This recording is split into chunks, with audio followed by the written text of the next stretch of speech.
ഉൽപ്പത്തി അധ്യായം 26. അബ്രാഹത്തിൻ്റെ കാലത്തുണ്ടായതിനു പുറമെ മറ്റൊരു ക്ഷാമം കൂടി ആ നാട്ടിലുണ്ടായി. ഇസഹാക്ക് ഗരാറിൽ ഫിലിസ്ത്യരുടെ രാജാവായ അബിമേലെക്കിൻ്റെ അടുത്തേക്ക് പോയി. കർത്താവ് പ്രത്യക്ഷപ്പെട്ട് അവനോട് പറഞ്ഞു, ഈജിപ്തിലേക്ക് പോകരുത്, ഞാൻ പറയുന്ന നാട്ടിൽ പാർക്കുക, ഈ നാട്ടിൽ തന്നെ കഴിഞ്ഞുകൂടുക. ഞാൻ നിന്റെ കൂടെ ഉണ്ടായിരിക്കും, നിന്നെ ഞാൻ അനുഗ്രഹിക്കുകയും ചെയ്യും. നിനക്കും നിന്റെ പിൻതലമുറക്കാർക്കും ഈ പ്രദേശമെല്ലാം ഞാൻ തരും. നിന്റെ പിതാവായ അബ്രാഹത്തോട് ചെയ്ത വാഗ്ദാനം ഞാൻ നിറവേറ്റും. ആകാശത്തിലെ നക്ഷത്രങ്ങൾ പോലെ നിന്റെ സന്തതികളെ ഞാൻ വർദ്ധിപ്പിക്കും. ഈ ദേശമെല്ലാം അവർക്ക് ഞാൻ നൽകും. നിന്റെ സന്തതികളിലൂടെ ഭൂമിയിലെ ജനതകളെല്ലാം അനുഗ്രഹിക്കപ്പെടും. കാരണം അബ്രാഹാം എൻ്റെ സ്വരം കേൾക്കുകയും എൻ്റെ നിർദ്ദേശങ്ങളും കൽപ്പനകളും പ്രമാണങ്ങളും നിയമങ്ങളും പാലിക്കുകയും ചെയ്തു. ഇസഹാക്ക് ഗരാറിൽ തന്നെ താമസിച്ചു. അന്നാട്ടുകാർ അവൻ്റെ ഭാര്യയെക്കുറിച്ച് ചോദിച്ചപ്പോൾ അവൾ എൻ്റെ സഹോദരിയാണ് എന്ന് അവൻ പറഞ്ഞു. അവൾ ഭാര്യയാണെന്ന് പറയാൻ അവന് പേടിയായിരുന്നു. കാരണം അവൾ അഴകുള്ളവളായിരുന്നതുകൊണ്ട് റബേക്കായ്ക്ക് വേണ്ടി നാട്ടുകാർ തന്നെ കൊല്ലുമെന്ന് അവൻ വിചാരിച്ചു. അവൻ അവിടെ പാർപ്പ് തുടങ്ങി. ഏറെ നാളുകൾക്ക് ശേഷം ഒരു ദിവസം ഫിലിസ്ത്യരുടെ രാജാവായ അബിമേലെക്ക് ജനാലയിലൂടെ നോക്കിയപ്പോൾ ഇസഹാക്ക് ഭാര്യ റബേക്കായെ ആലിംഗനം ചെയ്യുന്നത് കണ്ടു. അബിമേലെക്ക് ഇസഹാക്കിനെ വിളിച്ചു ചോദിച്ചു, അവൾ നിന്റെ ഭാര്യയാണല്ലോ, പിന്നെ എന്താണ് സഹോദരിയാണ് എന്ന് പറഞ്ഞത്? അവൻ മറുപടി പറഞ്ഞു, അവൾ മൂലം മരിക്കേണ്ടി വന്നെങ്കിലോ എന്നോർത്താണ് ഞാൻ അങ്ങനെ പറഞ്ഞത്.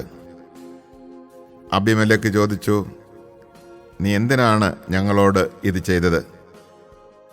ജനങ്ങളിൽ ആരെങ്കിലും നിന്റെ ഭാര്യയോടൊത്ത് ശയിക്കുകയും അങ്ങനെ വലിയൊരു അപരാധം നീ ഞങ്ങളുടെ മേൽ വരുത്തി വയ്ക്കുകയും ചെയ്യുമായിരുന്നല്ലോ.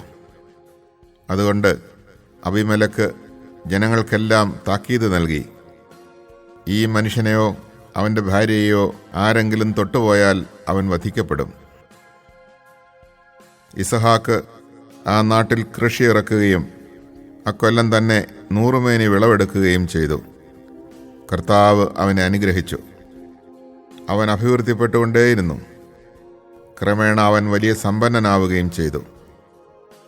അവന് ധാരാളം ആടുമാടുകളും പരിചാരകരും ഉണ്ടായിരുന്നു.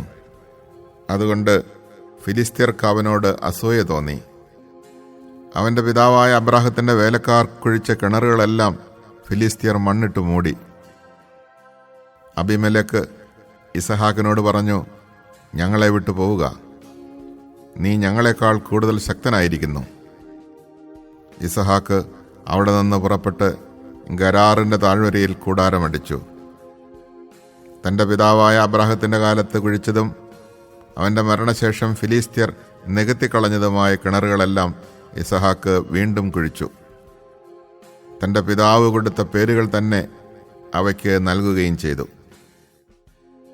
താഴ്വരയിൽ കിണർ കുഴിച്ചുകൊണ്ടിരിക്കെ ഇസഹാക്കിൻ്റെ വേലക്കാർ ഒരു നീരുറവ കണ്ടെത്തി. ഗരാറിലെ ഇടയന്മാർ ഇത് ഞങ്ങളുടെ ഉറവയാണ് എന്ന് പറഞ്ഞ് ഇസഹാക്കിൻ്റെ ഇടയന്മാരുമായി വഴക്കുണ്ടാക്കി. അവർ തന്നോട് വഴക്കിന് വന്നതുകൊണ്ട് അവൻ ആ കിണറിന് ഏസക്ക് എന്ന് പേരിട്ടു. അവർ വീണ്ടും ഒരു കിണർ കുഴിച്ചു. അതിനെ ചൊല്ലിയും വഴക്കുണ്ടായി. അതുകൊണ്ട് അതിനെ അവൻ സിത്ന എന്ന് വിളിച്ചു. അവിടെ നിന്ന് മാറി അകലെ അവർ വേറൊരു കിണർ കുഴിച്ചു. അതിൻ്റെ പേരിൽ വഴക്കുണ്ടായില്ല. അവൻ അതിന് റഹോബോത്ത് എന്ന് പേരിട്ടു. കാരണം അവൻ പറഞ്ഞു, കർത്താവ് ഞങ്ങൾക്ക് ഇടം തന്നിരിക്കുന്നു, ഭൂമിയിൽ ഞങ്ങൾ സമൃദ്ധിയുള്ളവരാകും. അവിടെ നിന്ന് അവൻ ബേർഷബായിലേക്ക് പോയി. ആ രാത്രി തന്നെ കർത്താവ് അവന് പ്രത്യക്ഷപ്പെട്ട് അരുളി ചെയ്തു, നിന്റെ പിതാവായ അബ്രാഹത്തിൻ്റെ ദൈവമാണ് ഞാൻ, നീ ഭയപ്പെടേണ്ട, ഞാൻ നിന്നോടുകൂടെ ഉണ്ട്. എൻ്റെ ദാസനായ അബ്രാഹത്തെ പ്രതി ഞാൻ നിന്നെ അനുഗ്രഹിക്കും, നിന്റെ സന്തതികളെ വർദ്ധിപ്പിക്കുകയും ചെയ്യും. അതിനാൽ അവൻ അവിടെ ഒരു ബലിപീഠം നിർമ്മിച്ചു, കർത്താവിൻ്റെ നാമം വിളിച്ച് അപേക്ഷിച്ചു. അവൻ അവിടെ കൂടാരമടിച്ചു. ഇസഹാക്കിൻ്റെ ഭൃത്യന്മാർ അവിടെ ഒരു കിണർ കുഴിച്ചു. ഗരാറിൽ നിന്ന് അബീമേലെക്ക് തൻ്റെ ആലോചനക്കാരനായ അഹൂസത്തും സേനാധിപനായ ഫിക്കോളും ഒരുമിച്ച് ഇസഹാക്കിനെ കാണാൻ ചെന്നു. അവൻ അവരോട് ചോദിച്ചു, എന്നെ വെറുക്കുകയും നിങ്ങളുടെ നാട്ടിൽ നിന്ന് പുറത്താക്കുകയും ചെയ്ത നിങ്ങൾ എന്തിന് എൻ്റെ അടുക്കലേക്ക് വന്നു? അവർ പറഞ്ഞു, കർത്താവ് നിന്നോടുകൂടെ ഉണ്ടെന്ന് ഞങ്ങൾക്ക് വ്യക്തമായിരിക്കുന്നു. അതുകൊണ്ട് നാം തമ്മിൽ സത്യം ചെയ്ത് ഒരു ഉടമ്പടി ഉണ്ടാക്കുക നല്ലതെന്ന് ഞങ്ങൾക്ക് തോന്നി. ഞങ്ങൾ നിന്നെ ഉപദ്രവിക്കാതിരിക്കുകയും നിനക്ക് നന്മ മാത്രം ചെയ്യുകയും സമാധാനത്തിൽ നിന്നെ പറഞ്ഞയക്കുകയും ചെയ്തതുപോലെ നീ ഞങ്ങളെ ഉപദ്രവിക്കാതിരിക്കണം. നീ ഇപ്പോൾ കർത്താവിനാൽ അനുഗ്രഹീതനാണ്. അവൻ അവർക്കൊരു വിരുന്നൊരുക്കി. അവർ തിന്നുകയും കുടിക്കുകയും ചെയ്തു. രാവിലെ അവർ എഴുന്നേറ്റ് അന്യോന്യം സത്യം ചെയ്തു. ഇസഹാക്ക് അവരെ യാത്രയാക്കി. അവർ സമാധാനത്തോടെ അവനെ വിട്ടുപോയി. അന്ന് തന്നെ ഇസഹാക്കിൻ്റെ വേലക്കാർ വന്ന് തങ്ങൾ കുഴിച്ചുകൊണ്ടിരിക്കുന്ന കിണറ്റിൽ വെള്ളം കണ്ടെന്ന് അവനെ അറിയിച്ചു. അവനതിന് ഷെബാ എന്ന് പേരിട്ടു. അതിനാൽ ഇന്നും ആ പട്ടണത്തിന് ബേർഷെബ എന്നാണ് പേര്.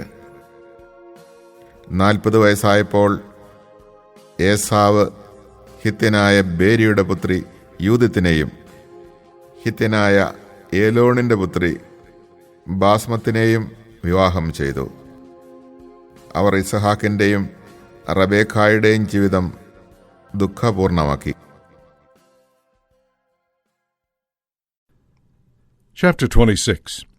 There was a famine in the land, distinct from the earlier one that had occurred in the days of Abraham, and Isaac went down to Abimelech, king of the Philistines, in Gerar.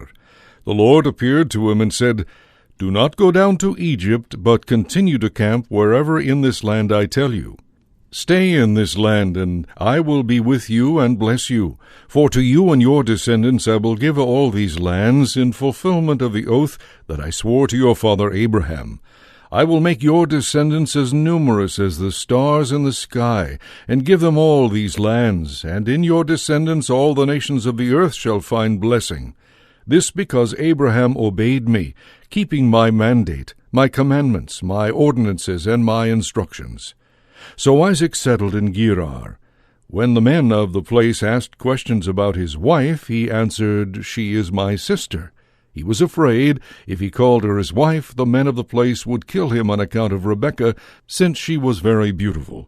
But when he had been there for a long time, Abimelech, king of the Philistines, happened to look out of a window, and was surprised to see Isaac fondling his wife Rebekah. He called for Isaac and said, She must certainly be your wife. How could you have said, She is my sister? Isaac replied, I thought I might lose my life on her account. How could you do this to us? Exclaimed Abimelech. It would have taken very little for one of the men to lie with your wife, and you would have thus brought guilt upon us.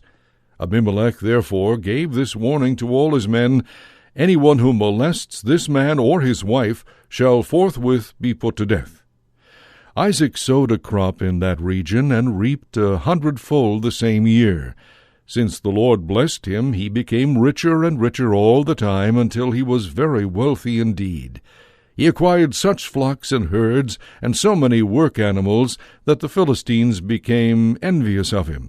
The Philistines had stopped up and filled with dirt all the wells that his father's servants had dug back in the days of his father Abraham.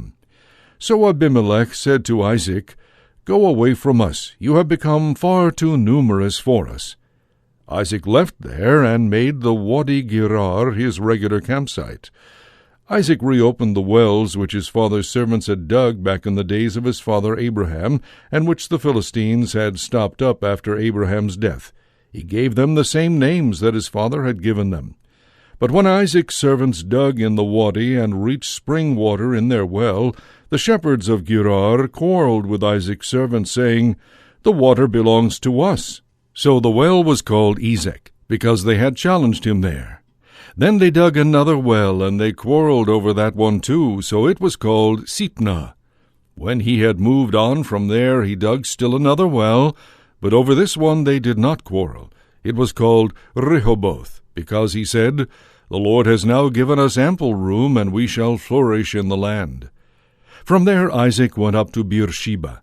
The same night the Lord appeared to him and said, "I am the God of your father Abraham.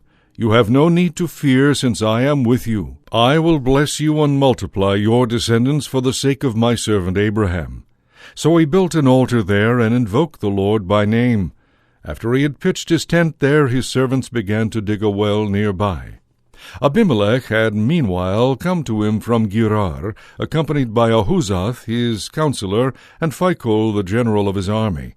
Isaac asked them, "Why have you come to me, seeing that you hate me and have driven me away from you?"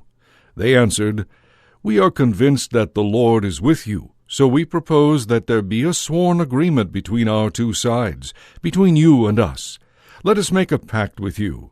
You shall not act unkindly toward us, just as we have not molested you, but have always acted kindly toward you and have let you depart in peace. Henceforth the Lord's blessing be upon you." Isaac then made a feast for them, and they ate and drank. Early the next morning they exchanged oaths. Then Isaac bade them farewell, and they departed from him in peace. That same day Isaac's servants came and brought him news about the well they had been digging. They told him, "We have reached water." He called it Sheba, hence the name of the city Beersheba to this day. When Esau was 40 years old, he married Judith, daughter of Beeri the Hittite, and Basemath, daughter of Elon the Hivite. But they became a source of embitterment to Isaac and Rebekah.